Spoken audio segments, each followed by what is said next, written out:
the stakes are high in any specialty market.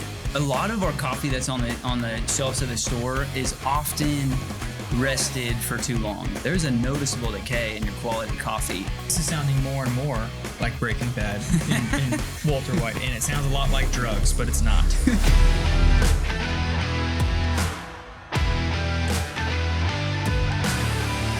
Hishmeh, thank you for joining us today, man. I'm Topeka Insider. Thanks for being here. Yeah, thank you guys. What's up, bro? Yeah. No, this is a joy. This is fun. I love what you guys are doing for Topeka, kind of highlighting some of our greatest people who are doing special things maybe not a lot of people know about. So thanks for having me. All right, Joylight Coffee, not a coffee shop. Not yet. What is Joylight? No. Not yet. We are getting into it early. Okay. All right, Joylight Coffee. What do you guys do? Yeah, so I started this coffee roastery out of my basement about 2 years ago, and I'd been into roasting, this hobby, just kind of went from really diving deep into brewing coffee and like trying different methods to going and getting a hive roaster. A guy named Aaron Catlin got me hooked on this hand roaster. What is a hive roaster? Hive roaster. It looks like a skillet with a bowl on top, and it has a small hole on the top of the bowl to let the air out. But it gets pretty smoky. And I was out of my basement, just you circulate over a hot flame. And then you have it's by hand. Yeah. Oh yeah. Wow. It's all by hand. So I could do about 4 batches without my hand wanting to fall off. Wow. Wow. I had friends and family asking give me more coffee. It's so good. And I was like, I can only do so much. My arm's going to die.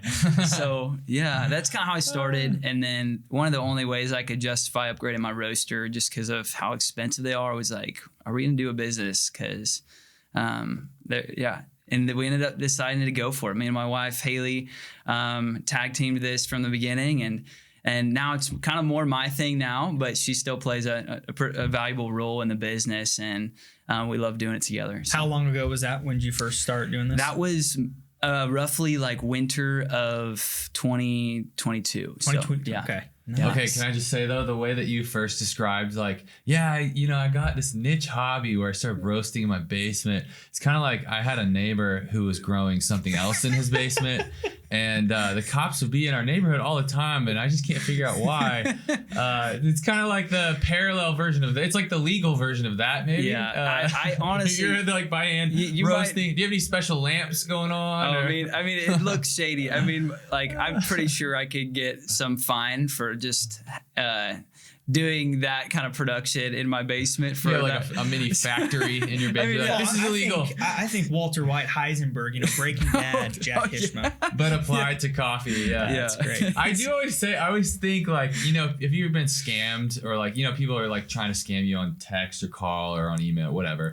And it's some of these guys are such geniuses. If you just apply this to a legitimate thing, you'd be a millionaire because they have such ingenuity. And anyway, sorry, man. No, exactly. Cool. Winter 2022, you started roasting in your basement. When did you start selling? Yeah, so I was just kind of giving it out to friends because I just loved it. It was so fun, and I couldn't drink all the coffee I was roasting, and I was experimenting with different coffees and trying to roast them to different roast levels. And in coffee, there's this thing called a roast curve that it basically logs your rate of rise as ROR, and it's how your temperature kind of rises throughout the roast, and then you're able to watch what's taking place in the drum. And so I learned all about that, picked up some books. I joined a roast coaching group that was through one of the world's greatest roasters, Scott Rao, and learned a lot about this craft, and was able to get some active feedback. And even through a Zoom call live, he watched me roast, and wow, it was this is legit. That is legit. That's crazy. Yeah, so I'm I went pretty deep really fast, and I still want to keep growing, we'll never stop learning. But I wanted to be able to kind of be comfortable with what I'm selling people before putting it out there. Right, So, right. Yeah. I'm gonna say I don't know what most of the words that you said in that description meant, but it sounds sweet. It sounds awesome. All you need to know is how an athlete prepares for the Olympics. Jack Hishmeh's prepared for roasting coffee. Right. Well, I'll take that as a compliment. That's dope, man. That's dope.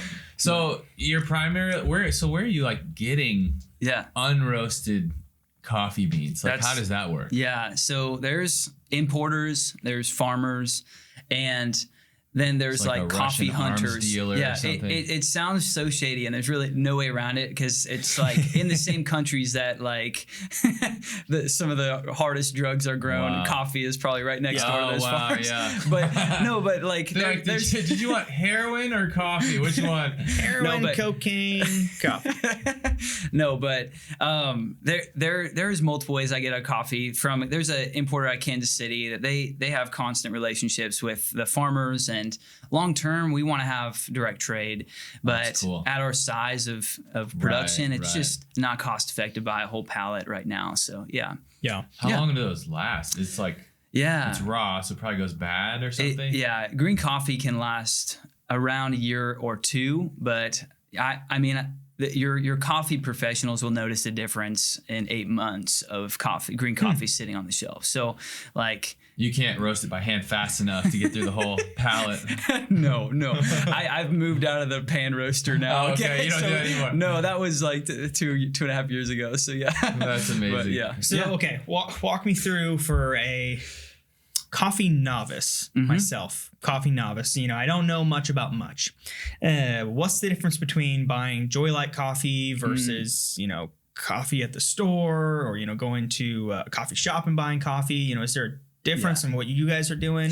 Yes, unroasted, not roasted. Absolutely, that's a great question. So a lot of our coffee that's on the shelves of the store is often rested for too long, and that means it's either been roasted and then sat somewhere for too long. And so like you check on the roast date on some of your store-bought coffee, and it's 3 to 5 months prior to when you're consuming it, and there's a noticeable decay in your quality of coffee. And we guarantee that your coffee is going to be roasted within a week of you ordering it. So, we were promising like that it was like made to order, and like next day, like almost next day for a while, and that was just not sustainable. So we've kind of moved our guarantee to about a week. But and then also our coffees are graded. So like there's a Q grader, which basically is a person that is certified to taste and grade coffee, like on a scale of 1 to 100. And all of our coffees are above 84 points, which specialty coffee is 80 and above. Okay. Wow. So this is sounding more and more like Breaking Bad in Walter White. Have you seen that show? Yeah, I've seen like a few episodes, but one was the finale. Yeah. You can't claim that on air as a pastor, but I've seen it. I've seen it, and it sounds a lot like drugs, but it's not. Or I mean, it sounds to me kind of like the book we were talking about with David on Reasonable Hospitality. That. No, I am. I'm working my way through it right now. Dude, it's so good. It is good. It's like the high end restaurant where like everything is so perfect and technical, and the ratings where you have these like very professional people who just critique and rate every detail of like a restaurant's business. I mean, that's kind of what it sounds like to me. Yeah, I mean the stakes are high in any specialty market. I mean, that's where your critics are going to go to. That's when your connoisseurs are going to go to. Right. And so you have to meet that bar where the standard is, and that's a day-to-day grind. I mean, like we're constantly evaluating our product and making sure that it.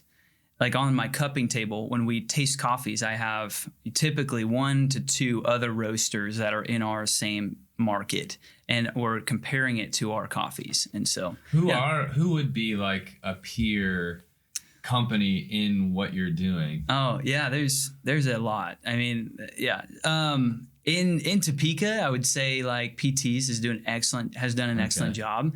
I've heard people generally consider their roasting to be pretty. It's light. Like it's light. It's also very. It's high graded coffee. Like they have some 90 plus pointer coffee on their offer list, and it's great. Wow. But like Onyx Coffee Labs out of Bentonville is another. They kind of set the bar for U.S. specialty coffee. They really do. So there's a multitude of other roasters that I buy from regularly just to just to compare your stuff with theirs. Absolutely. Local coffee shops buy your coffee and roast it and serve it? Is that how that works? So they will brew it and then serve it. Yes. Okay, so yeah, exactly. We'll roast it for them and provide them with as much as they need, keep them stocked, and then they'll brew it. And we aim to train cafes and churches or organizations to brew our coffee the way that it really brings out its potential, you know. And so that's where like the finished product can go to something that you put a lot of time into, and then the execution is not there, because sometimes, and not always, sometimes it's how you brew it. And so is the bulk of your business is like wholesaling to these coffee shops and churches and stuff, or is it mostly individuals? Right now it's individuals, and it's a lot of home brewers at home that love like specialty coffee and they like variety. We have a lot of people who buy espresso category coffee for us so that they can put it through their Breville machine, and that's our market right now, but we want to move into more wholesale as well. So I feel like that'd be an easier, I guess, long term, if you had a bunch of churches and coffee shops that were buying. You could have 10 customers that are constantly reordering in large quantities. Is that the right line of thinking? Yeah. Oh yeah. I mean, that's how you do it. I mean, that's a lot of coffee roasters will just almost only wholesale, and we're not quite in that boat where that's like our sole pursuit, but we hope to get into some more cafes in and outside of Topeka. So I've seen your packaging on social media.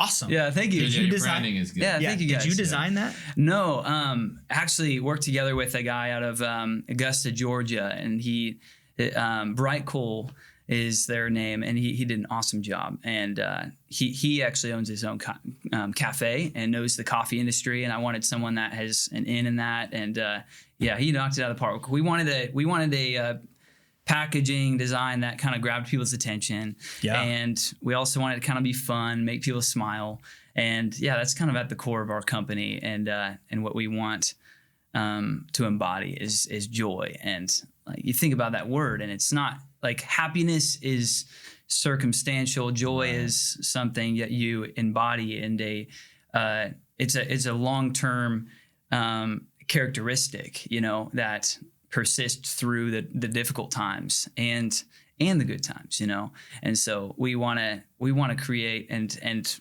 foster joy through our company. Oh, that's awesome. It's incredible. So I'm new to the Topeka world. Did you grow up in Topeka?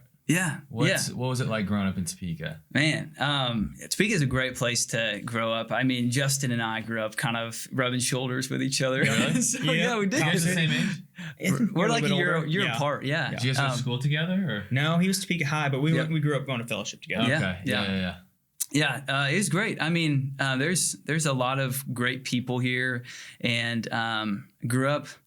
I mean, I just remember like the Great Topeka Bike Race at Gage Park, and there's like, I mean, all the like going to Gage Park pool, and I mean, I went to Washburn Rural growing up, and Jay Shiler kid, and then transferred to Topeka High for my high school, and then went to Washburn. So I have not really like lived much outside of Topeka for very long. So this is like my hub right now. What did you study at Washburn? Coffee? Actually, if I saw that listing, it would have been an easy yes. Yeah, coffee science. Coffee science. No, I did communication studies, and so I don't have a lot of things I remember from that degree, but a lot of great relationships. Likewise. And so I stayed around here, lived at a house right off campus with good amount of guys, and was at Washburn 4 years. That's the best way to do it, man. That's the best way to do it. Oh yeah. Heck yeah, bro. I remember I went to KU and I lived in a house with 10 guys. It was incredible. A little mini fraternity. That's awesome. Dude, I had some great memories. So you grew up going to FBC because your dad is the pastor there. Yeah. What was it like growing up? Yeah, pastors. Your dad, the pastor of what is the largest church in Topeka, right? Yeah, I think it is. My dad is probably my most influential person in my life, and a lot of pastors' kids get a bad rap, and like it's like everybody expects the worst stories out of pastors' kids, and I don't have that to bring to the table. That's like amazing. I have a dad who I go to for a lot of things still, and I respect his advice, and I also have, the more time that I've actually been at a different church, the more I respect his leadership at the church I grew up with, and I think that's a powerful thing when you can kind of be removed from something and then gain appreciation for it, because I took it for granted, and I just sat in service for almost 16 years just listening to my dad preach, and a lot of words were kind of going through my ear because it's my dad, you know. And now I'm able to really look back and be like, man, he is really a well-oiled machine when it comes to his practices and his leadership styles. So So let me ask you this: from a pastor's kid to a pastor who has kids, what? I'm also a pastor's kid as well. Wow, are you really? Yeah. I didn't know that. Yeah. Wow, that's awesome. Okay, Cool. what piece of advice would you give either John as he's parenting kids as he's a pastor, or to his kids as they're growing up? There you go. Yeah, I think that, because my church is going to be larger than your dad's, so my kids are going to need the advice of, you know, what your experience is like. Oh man, that's funny. Because that's really what it's all about. Yeah, that's funny. But I think that's a great question, because through my childhood, like, I think that it was my parents really valued the influence of other people and other men in my lives, and it wasn't really while my dad was really invested in the church through my childhood, like his words kind of were my dad's words. You know, it wasn't like I didn't even view him as Pastor Joe, as a lot of people do, you know. But it was people in my lives like Kyle Brown, or like I can list off like 5 other names of men in my lives that my parents just literally let me hang out with them until sundown. Yeah. And it was just those times that they were literally saying the same things my parents were, but it meant something more because it was not my parents. That's so good. Yeah. And those were bringing out characteristics that my dad wanted to foster, but I think that's probably the thing. I know I'm kind of going in a rabbit trail, but I think that's the thing that I would probably say is, like, surround your kids by people who are Christ-like and who want to bring out the characteristics you want to see in your kids. Goes a long way. It's great. Okay, so that leads us into my next question, or at least fill us in on what you're doing now, maybe where you're headed with Joylight. Is this a part-time thing currently, or what are you doing now? Yeah. So right now, I'm in this season of transition because I've been working at a church for 8 years, and have kind of dabbled in coffee about like 5 years ago with the roasting, and now, or it was more like 4 years ago, and now I have this just awakened passion for coffee, and I want to see this business grow, and I want to put the effort forth, and so we're kind of running at it. I mean, you're at the very growing stages of Joylight, and you're kind of getting to see it at an early stage. But we're hoping that this thing can gain some traction. And I'm doing this part-time. I work a few days at the church, kind of as that transition is going on, and then also I'm working at the roastery for the other 3 days. And so more recently, Kevin Connard has kind of come alongside me and said, "Hey, I want to help you take this business to the next level." So he's now a business partner with me. And, awesome! And he has just layers and layers of experience and expertise in coffee industry. Is he like a business guy from Blue Jazz? Yeah, that's correct. Yeah. So Blue Jazz Coffee Roasters has been in Topeka for a long time, and Joylight is trying to do something different and focus more on light and medium roasts, and Blue Jazz has a great niche in Topeka, and they're going to be two brands, and just me and Kevin are working together to kind of get Joylight going as well. So awesome. Yeah, that's exciting. The your passion for this kind of brought in to where you're wanting to go all in. Do you feel like, which came first? Like kind of the business opportunities, the open doors were like, oh wow, the business could become more.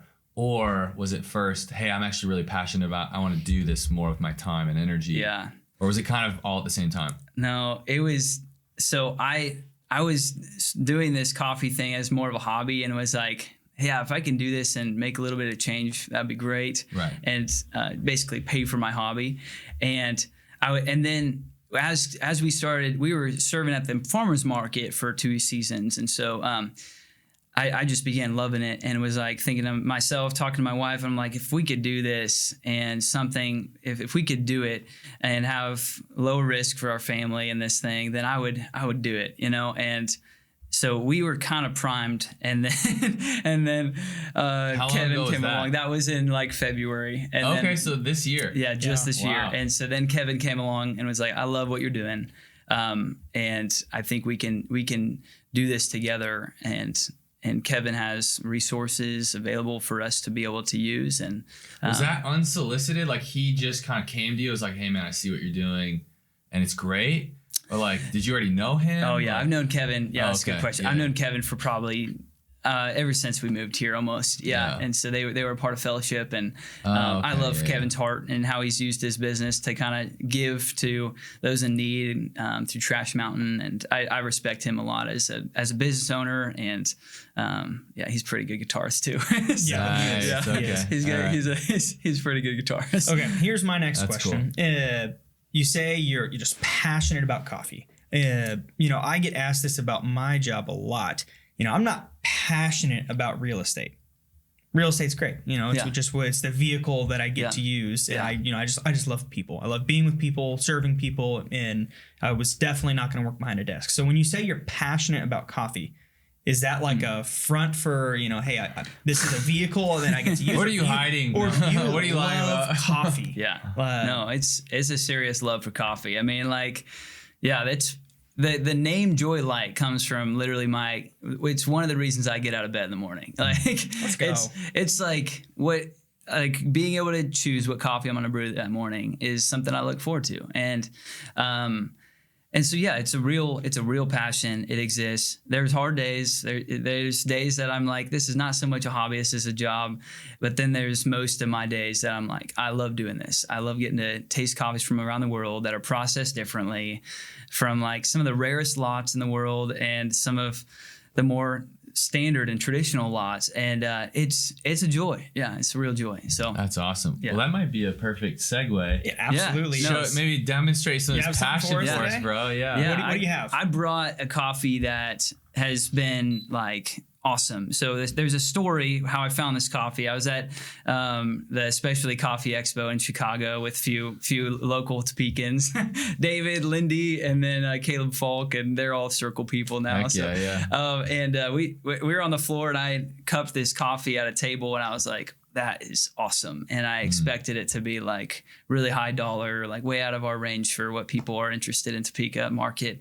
And it was actually in our ballpark. So I got my hands on it. It's a coffee from China. This one is a anaerobic, which means it's been fermented for like 9. This one was. I'm gonna bring it over here. This one, yeah, I'm gonna bring it over here so we can kind of see this, but. This one is fermented for like 90 days, which is like a really long period of time for an anaerobic. Is coffee usually fermented? No, that's like a fairly recent, within about 10 years. It's a newer process, but dude, I can smell it from here. Yeah, I mean, like so sensory. That's another one of my favorite things about coffee. It's like the aromas and the process. Like it slows you down in your day, right? To think about something that doesn't really mean much in the scope of the decisions you're going to make in your day.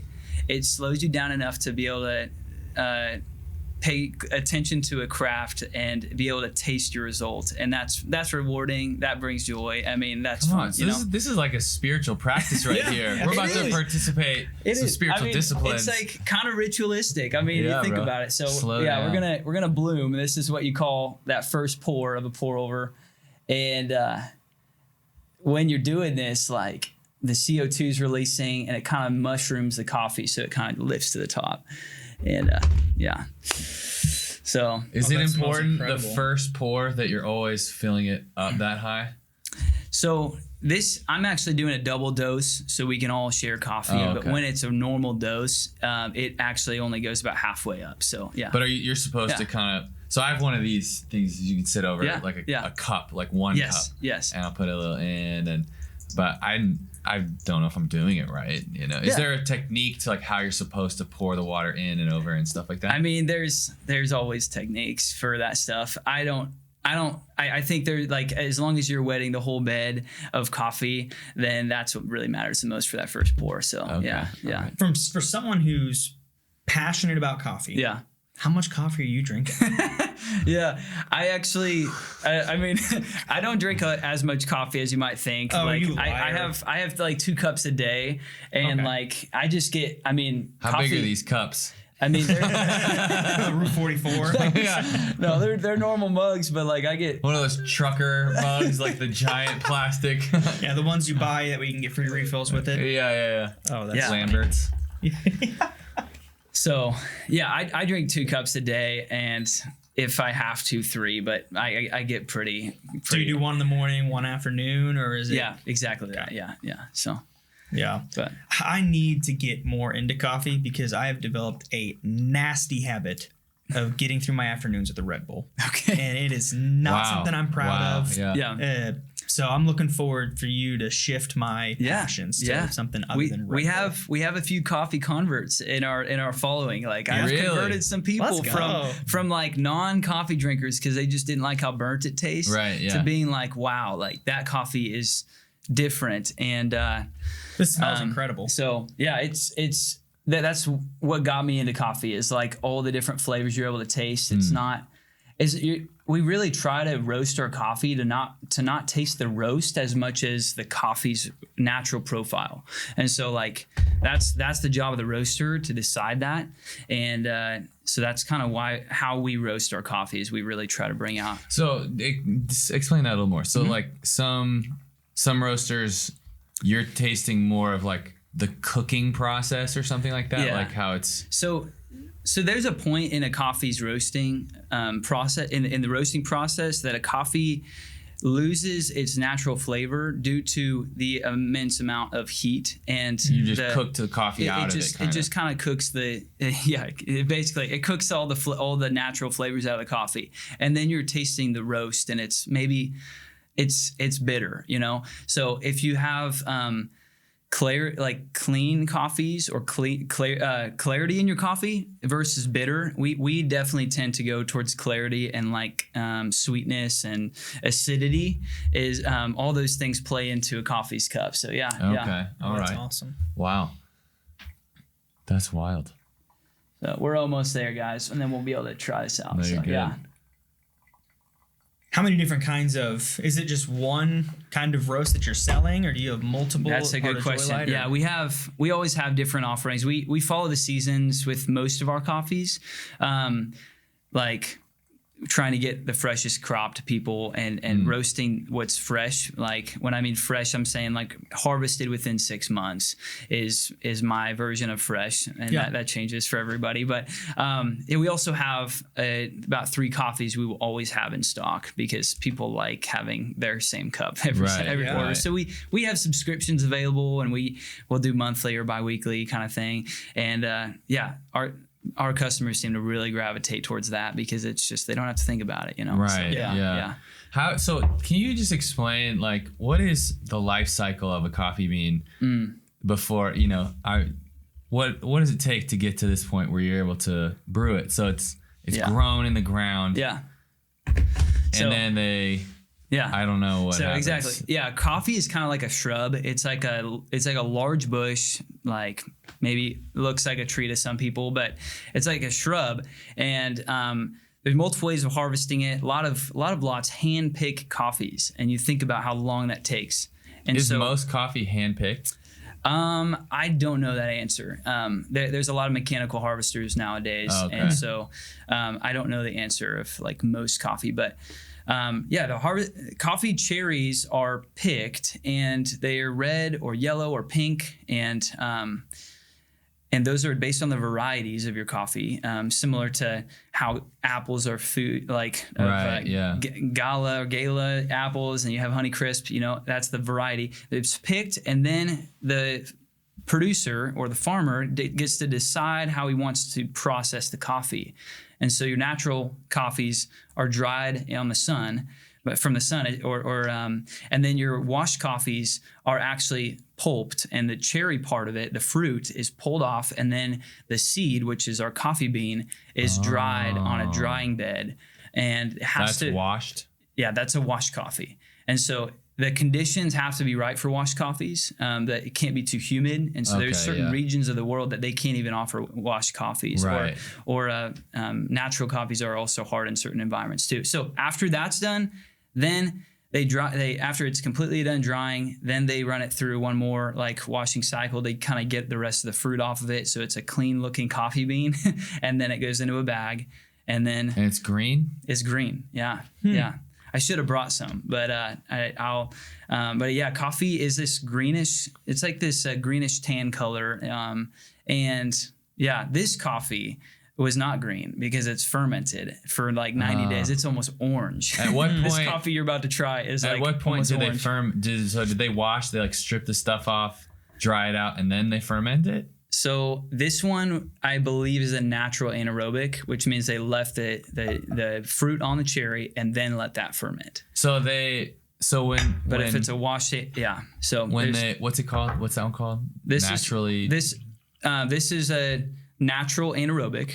So they leave the cherry on there.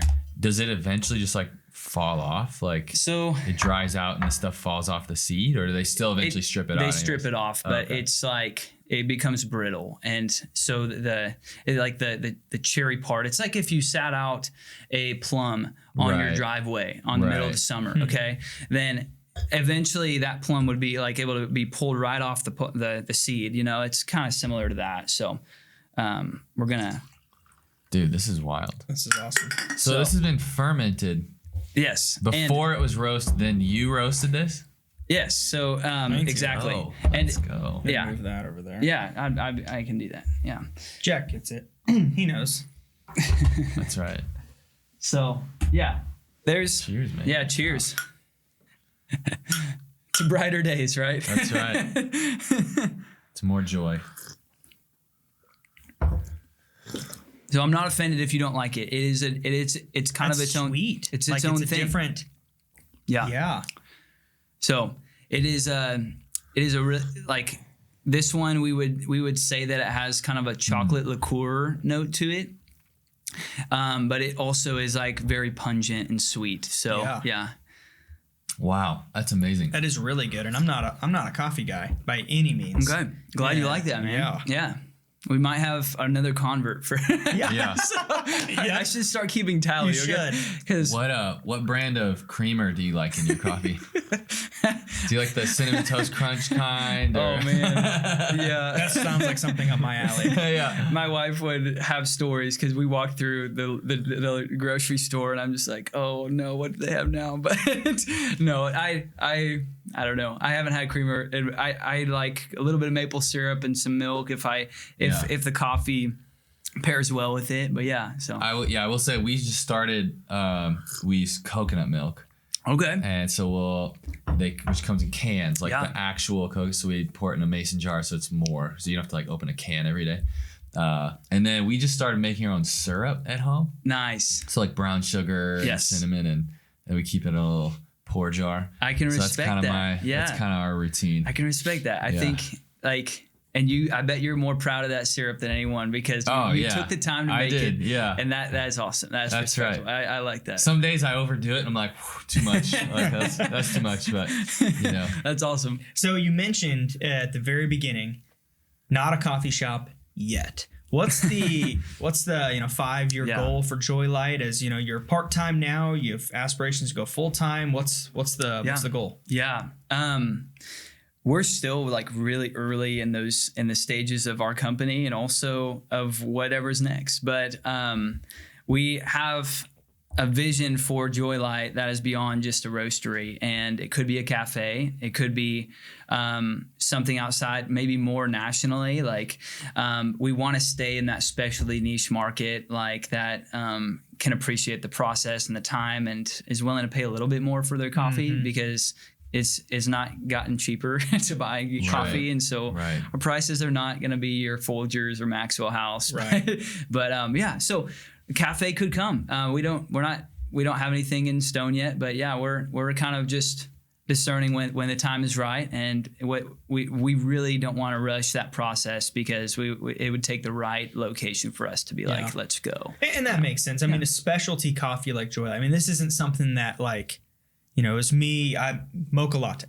That's typically what I get when I'm going. And I only typically drink coffee when I am meeting someone at a coffee shop. So this isn't like season, baby. What's that? Pumpkin spice latte. Pumpkin spice latte. Yep, that's right, baby. So I mean, like, I wouldn't be like your target audience on something like this, but you know, it's a specialty. You know, you pay a little bit more for people who really want that kind of. And this happens to be like one of our cream of the crop coffees. So we have other coffees that are like great on espresso and would be awesome in like a mocha latte, you know. But this happens to be one I thought would be like interesting and like that's cool. Well, I like it, which is I'm actually super surprised. That's good. When I saw you bring it in, I was like, we're gonna fake this. I'm drinking it and I'll finish it. You sweat his pinky out. Oh yeah. Exactly. Oh, this is nothing. An oaky, full-bodied, oaky aftertaste. So there's a coffee shop. It's been a long time. I can't remember the name, but they were super popular in Westport. And I'm blanking on the name. Monarch? No. Okay.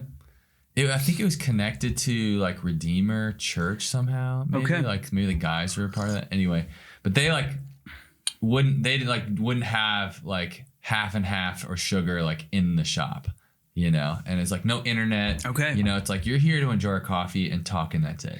You know. Yeah. And you know, I just thought I was like, okay, I can respect your thing is your thing. It's cool.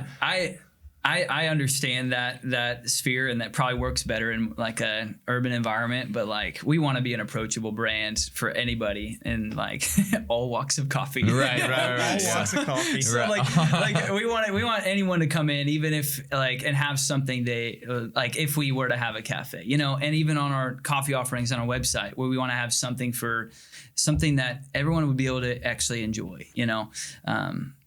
It might not be what they expect, but we want them to find something they enjoy. I don't want to pigeonhole you in any way or make you feel like you have to compare yourself, but I'm trying to picture it in my mind, like what you're imagining. Like, are there certain places, like I noticed you're not using the word coffee shop, you're using the word cafe. Like, are there certain places in Topeka or Lawrence or Kansas City that you're like, man, something kind of like that would be kind of sweet, you know? Yeah, there's a lot of coffee shops that I love and respect for their staff and their vibe, and I think Jude's in Topeka and Circle and also in Kansas City there's some great shops that I love, and I really like I can't ever remember the name, but it's where Monarch Coffee was out of, and it's just this really elegant looking spot that has some modernness to it, but is also very approachable and like has some soft textures.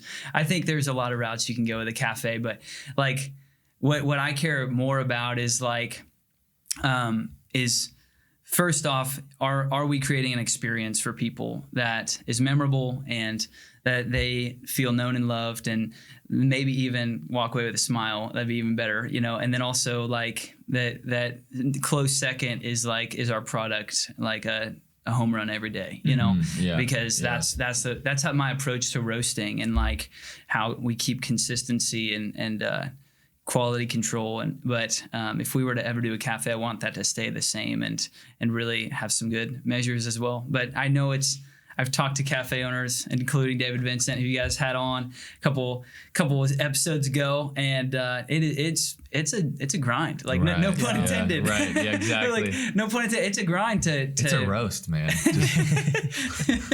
to manage staff and keep the pistons turning. You know, I mean, it is not an easy task, and I respect the cafe owners that do it well.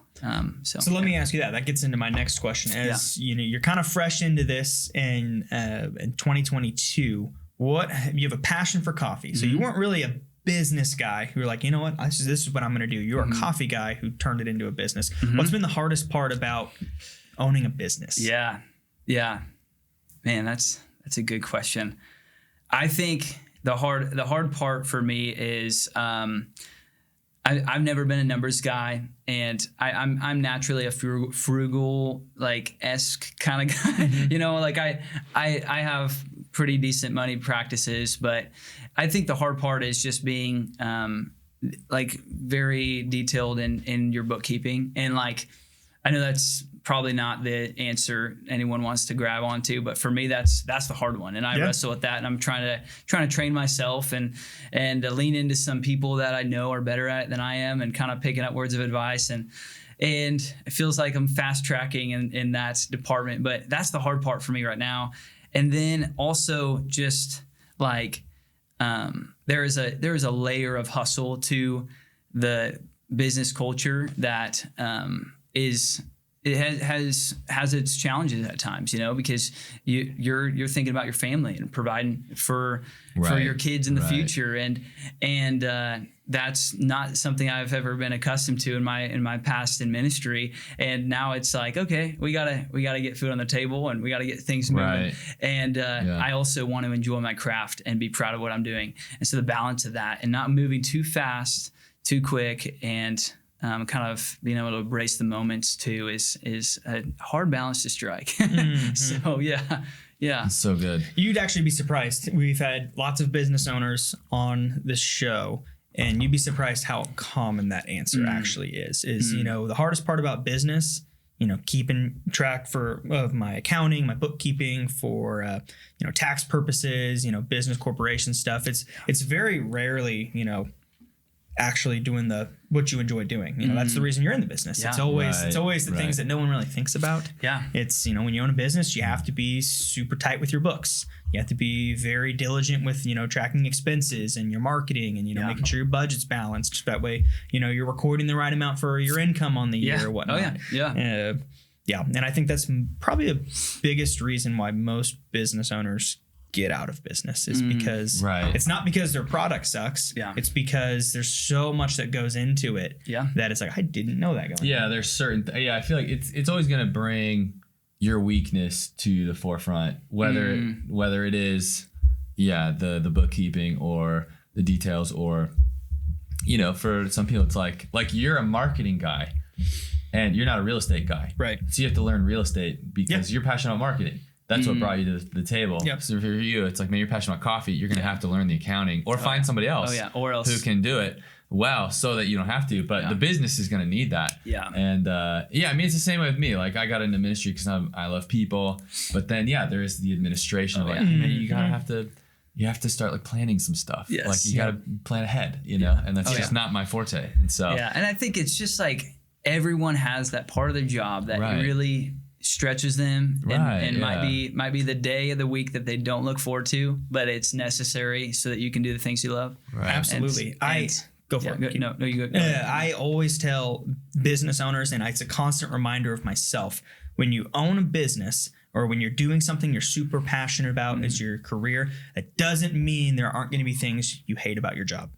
And as a business owner, well, when you're employed, it's like, if you don't like doing it, too bad. Your boss is telling you, you got to go do this today. Right. Like, this is your project. This is your assignment. You're going to do it. This is why you're getting paid. Yeah. And so, you know, you can hate it, but you suck it up and you do it because you want to have your job. Mm-hmm. When you're a business owner, there are those same things that you don't want to do every day, but you have to do it. The problem is you don't have someone telling you, you have to do this. So true. You know, this is your job. You know, you have to do it. And so there's lots of times business owners will just not do those important things, or they try and outsource it when they don't have money to do that. Yeah. I mean, every day there are things I don't want to do. I'm like, I want to pay someone to do this. Have you seen? Nope, we don't have the money for that. We're doing it ourselves. Dodgeball, the movie Dodgeball, where he gets like he's getting audited, and she's like, "Let me see all your tax records," and he just opens a closet, and all these papers fall out.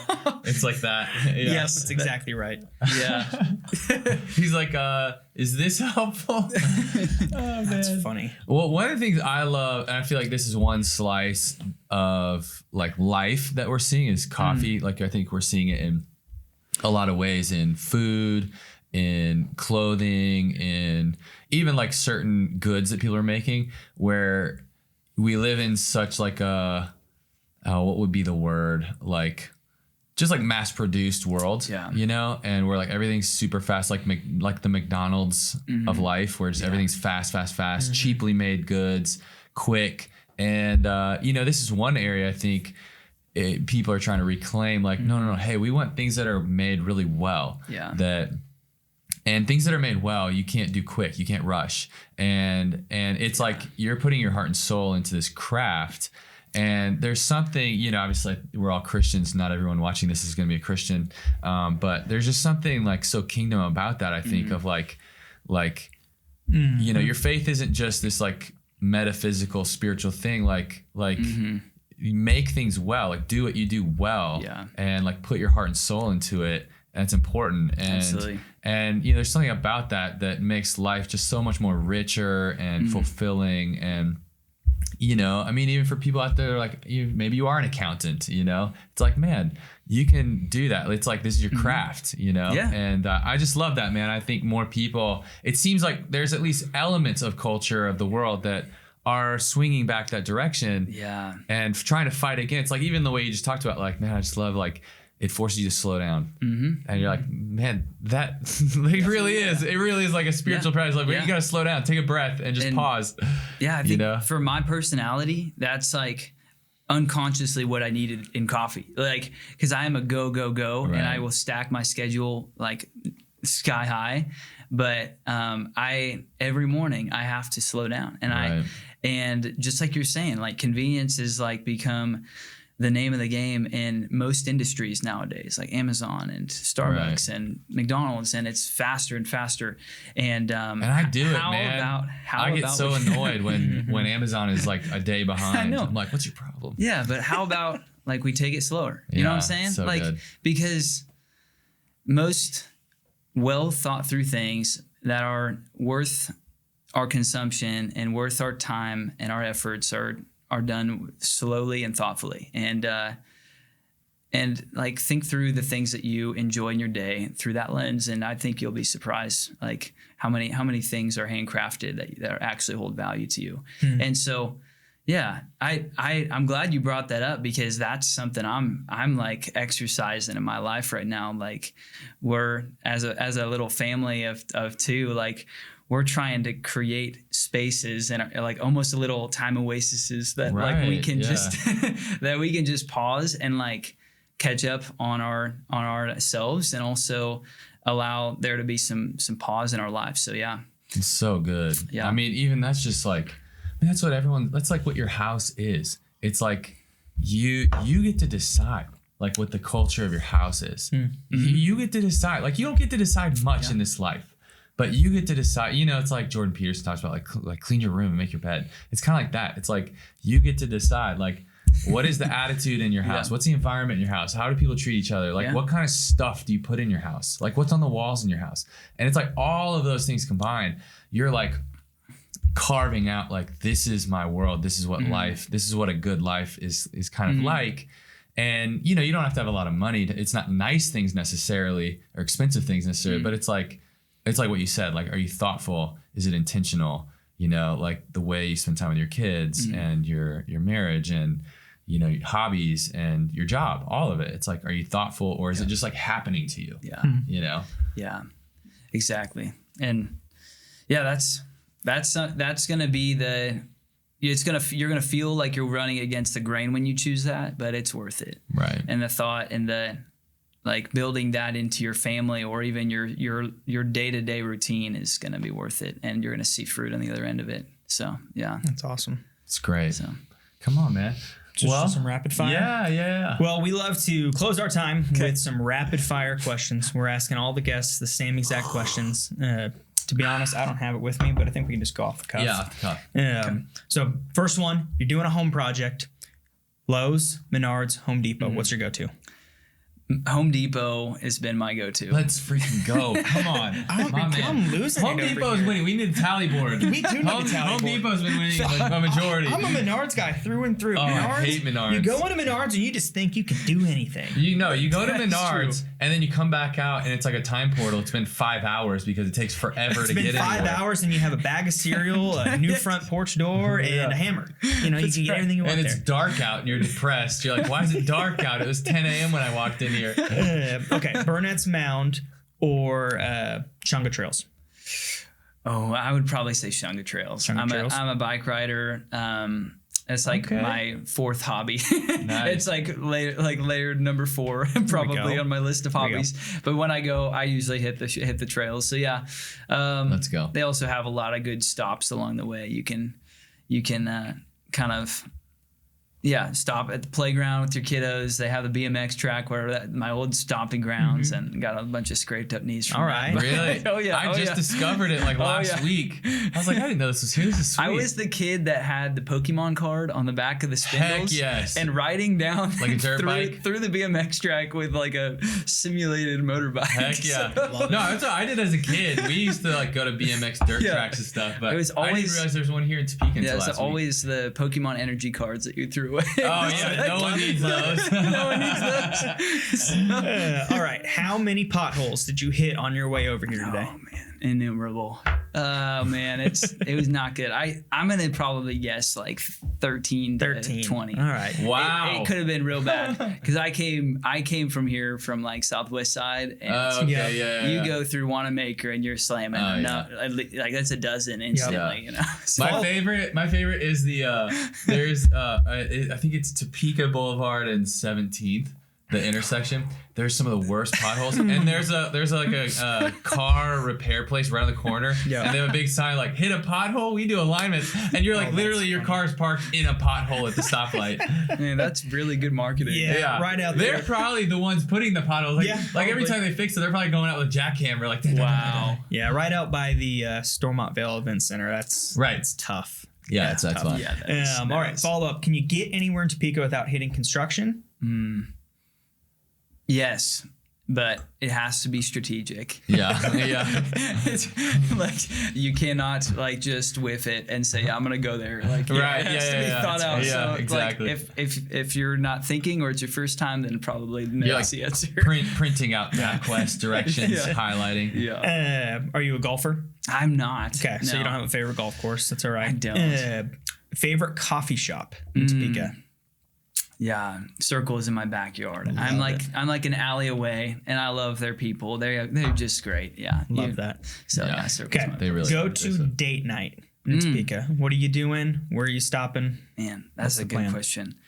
So we Haley and I kind of like just grabbing like something to go, maybe Jong's Thai or like. Dude, literally everybody says Jong's Thai. That's so funny. There. It is kind of a diamond in the rough, man. It is awesome. I mean, and then we usually get Thai or something like international food. We're all into Indian food right now, so we'll go grab it and then like eat it like on the Capitol lawn or something like that, and just kind of. But yeah, that's kind of my go-to date night. Like probably Monsoon Indian or Jong's Thai, going out to the Capitol and then just maybe walking around and talking and like then maybe hitting G's on the way home is my like perfect. That's my date night. Love it. Yeah. I got 2 more for you. Is there anything that Topeka is missing that when you think of Topeka, you're like, man, I wish we had this? Man, it can be something that's straight up from Kansas City. I could have sworn that I thought the same question through like a couple weeks ago, and I was like, man, if we only had, and I can't think of it now. But I did have. I don't think we have a Vietnamese food place here, and I had some excellent Vietnamese food out of Kansas City recently, and I was like, man, I just want to go back to Kansas City now. Wait. What's that? No, I think we do. We do. Okay. What's it called? He's got no idea. No. It's on 29th and Oakley, right across from Dylan's. What's it called? I'm pretty sure it's Vietnamese. That's going to be my stop. Because it's like a pho place, right? Like, is that Vietnamese pho? Pho, yeah. I think you're right. Yeah. It's because my wife loves it. I'm pretty sure it's a Vietnamese place. What's it called? I can't remember what it's called. Well, I also think another one is just like a couple good local outfitter stores that like maybe are more for like outdoorsy or like a sunflower, like a good retail like Lawrence. that you can kind of walk and shop through. And that is like kind of our lost art of shopping because of all the big like because of Amazon, yeah. But hey, that's those are the two things. Hey, I might be stopping at Vietnamese. It would be nice if there were more things downtown like that, just like a reason to walk around. You know, well, did you see they just they're allowing common consumption in designated areas downtown? Let's go. So with some of the pennant, iron rail, the new taco place, they have specialized cups that as long as you're drinking out of one of those cups, you can take it anywhere, and it's allowed in any of the participating downtown restaurants. Yeah, which I didn't know you drink. I haven't done it. I just saw it on social media. But I thought did you think loved Jesus, man. I do think that's a great way. You're distracting me from my point. I think it's a great way to try and get people to walk around downtown. Is if you can take your drink to go, you can walk a little bit, go to Evergy Plaza, and versus just kind of in and out. Yeah, because that's all I've ever done. I kind of go into the restaurant. Yeah. Go back to my car and I'm out. Well, that's kind of all there is to do. Yeah. Well, I love what is taking place downtown with Evergy going in, that you can actually hang out there for an event. Like took our daughter to watch a movie and then I mean, it's almost there. I think it's just a few right steps in the right direction and the right people making their businesses, moving them downtown. So love it. Final question for you: where can our viewers and listeners find you at? Are you on social media? You got a website? Yeah, we got Instagram and Facebook, Joylight Coffee, and that's just our username for both of those. And then we have a website too, joylightcoffee.com. And are you selling those hats on your website? We are. Yeah, are you really? They are available. Nice. Yeah, those are sick. Hand stitched out of a company out of Chicago. So we have our coffees online. There's a little discount you'll get just by going onto our website. But we'd love to meet you in your coffee journey. No matter wherever you're at. Yeah. You're all welcome. All right. Hey, thanks for joining us today. Appreciate you. Yeah, thank you guys. This was awesome. Yeah, this was a joy. Perfect. This was a joy.